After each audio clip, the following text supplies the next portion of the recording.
Assalamualaikum warahmatullahi wabarakatuh. Perkenalkan, nama saya Alia Eka Febrianti dari SMP Negeri 2 Tuban. Saya akan menceritakan kisah sejarah tentang Sunan Kalijogo. Alkisah pada masa kejayaan Kerajaan Mojopahit, Tuban tidak hanya menjadi tempat yang penting pada masa itu, namun juga menjadi tempat yang penting pada masa penyebaran agama Islam. Hal ini dikarenakan karena Tuban terletak di pesisir utara Jawa yang merupakan pusat perdagangan dengan bangsa Arab dan sekaligus untuk menyebarkan agama Islam. Pada masa awal penyebaran ajaran Islam di daerah Tuban, tidak terlepas dari kisah perjuangan Sunan Bonang dan Sunan Kalijogo sebagai bagian dari Wali Songo yang menyebarkan agama Islam di daerah Jawa. Sunan Kalijogo yang bernama asli Raden Said adalah putra dari Bupati Tuban yang ke-8, Raden Tumenggung Haryo Wilatikto. Pada masa mudanya, Raden Said sering keluar masuk istana dan melihat keadaan sebagian besar masyarakat Tuban yang miskin dan menderita. Akibatnya, tanpa sepengetahuan ayahanda beliau sering keluar masuk gudang makanan dan mengambil hasil bumi seperti padi, jagung, dan hasil bumi lainnya yang kemudian beliau bagi-bagikan untuk para fakir miskin.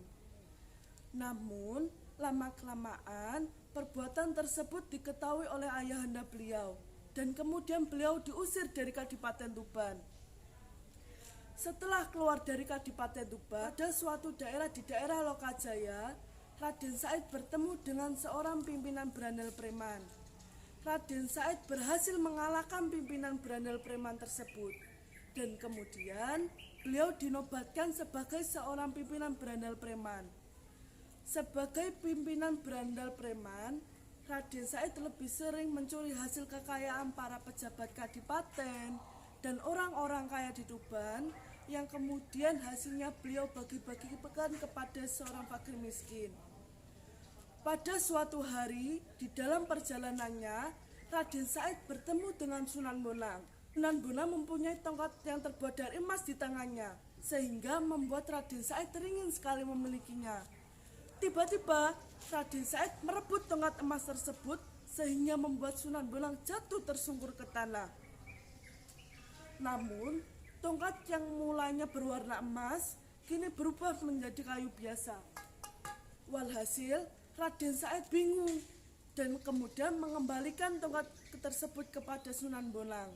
Sambil membantu Sunan Bonang berdiri, Raden Said bertanya kepada Sunan Bonang, "Wahai orang tua, kenapa kau menangis? Di bagaimanakah kau merasa kesakitan?" tanya Raden Said. Kemudian Sunan Bonang menjawab, "Wahai anak muda, aku menangis bukan karena merasa kesakitan, karena rumput yang tercerabut dari tanah harus mati karena kesalahanku," jawab Sunan Bonang. Setelah itu, Sunan Bonang mengajak Raden Said ke sebuah tempat dan menunjukkan pohon aren atau kolang-kaling yang berwarna emas. Raden Said mulai tergoda lagi dan mulai memanjat pohon aren tersebut. Tiba-tiba, sebuah aren menimpa kepala beliau, dan beliau pun akhirnya pingsan. Setelah sadar, Raden Said diajak Sunan Bonang menuju ke sebuah sungai di daerah Sekardadi, Kecamatan Jenu.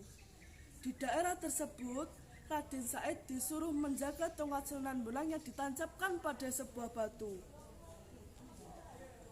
Kemudian, di tempat tersebut, tanpa Raden Said sadari, Raden Said sudah tertidur selama 2 tahun lamanya.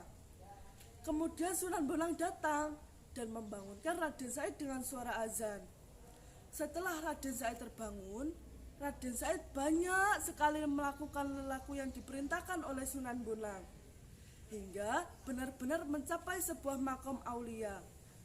Walhasil, setelah aura Raden Said terbuka terang, cahaya kewaliannya sudah terbuka, Sunan Bonang menobatkan Raden Said ke dalam jenjang kewalian dan kemudian menjuluki Raden Said sebagai Sunan Kalijogo.